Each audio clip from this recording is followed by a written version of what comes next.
Regresamos aquí a este espacio televisivo a Viva, un programa de la Renovación Carismática Católica de la Arquidiócesis de San Juan. Estábamos dando solo una introducción del tema que vamos a estar hablando, que es el perdonar de verdad.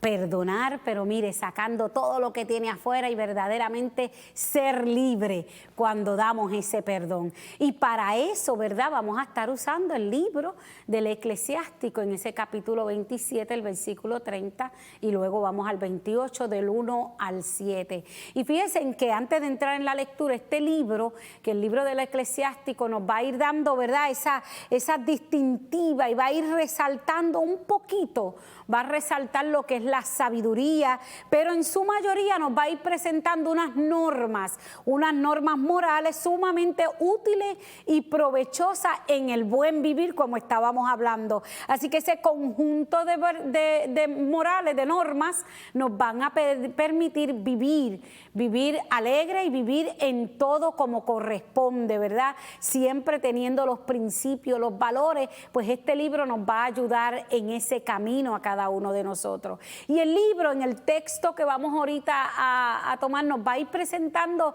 tres palabritas que para mí son clave, que tenemos que ir entendiendo para poder verdaderamente perdonar. Bueno, veremos también que allí Pedro le va a decir al Señor, pero ¿cuántas veces hay que perdonar? Y el Señor va a decir 70 veces 7. Pues entonces de ese 70 veces 7, que eso es para siempre, pues primero tenemos que entender esas palabras clave, porque en el tiempo moderno, ¿verdad? Acuérdense que el mundo va a ir evolucionando, así que hoy vamos a tener esta definición y mañana el mundo va empujando para tener otra, que es lo que nos está ocurriendo en el tiempo de hoy. Así que estas palabritas que son importantes, que es la ira, que es el perdón, que es la ofensa, tenemos que tener claro qué es lo que son, para que podamos entonces dejarnos guiar por estas normas que nos va a presentar el Eclesiástico y poder tener un buen vivir en este mundo, ¿verdad? Mientras el Señor nos llama y nos viene a buscar y nos dice, ya llegó tu turno, Madeline, vamos para allá,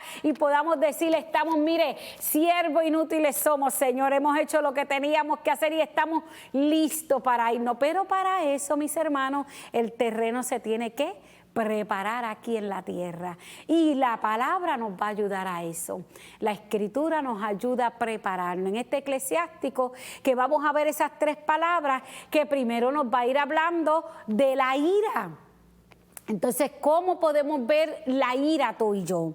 Pues la ira, vamos a ver que en la Sagrada Escritura desaprueba totalmente la ira del hombre.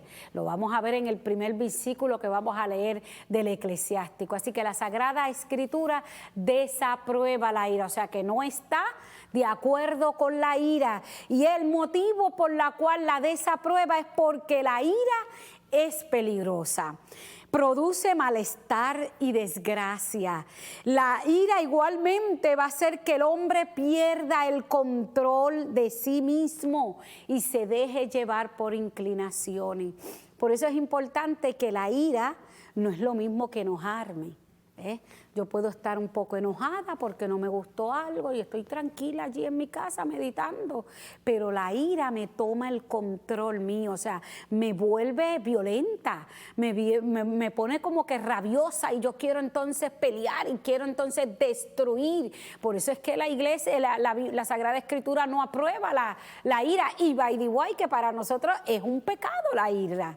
El enojarme no es el problema es cuando le doy rienda suelta a todo mi ser, que hace y produce que yo me vuelva violenta en la ira, porque no puedo soportar lo que ha ocurrido y me vuelvo violento. Así que eso, la Sagrada Escritura totalmente, desde el Antiguo Testamento y el Nuevo Testamento, va a desaprobar lo que es la ira.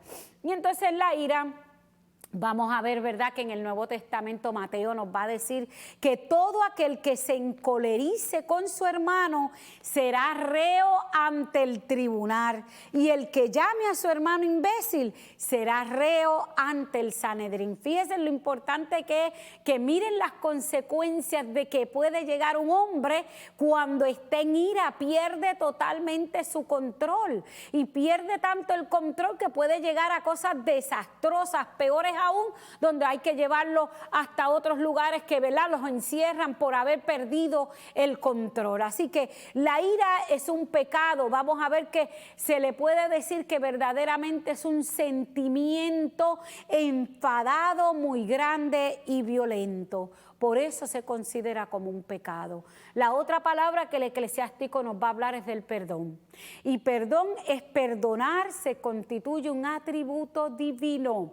Ese perdonar consiste en disculpar a alguien de la culpa por una ofensa que nos ha hecho. Pues había algo que a mí no me gustó de momento y la persona me ha dicho miles y cosas que lo que han hecho herir mi corazón, ¿verdad? Entonces ahí donde yo voy a perdonar a aquel hermano que me ha ofendido. Y lo mismo, el hermano que ofende tiene que tener conciencia de lo que ha hecho y recibe ese perdón. Fíjense que muchas veces cuando estamos en el perdón, las mismas Sagradas Escrituras nos va a hablar de dos formas, y es que el Señor nos manda a arrepentirnos de nuestros pecados y procurar su perdón.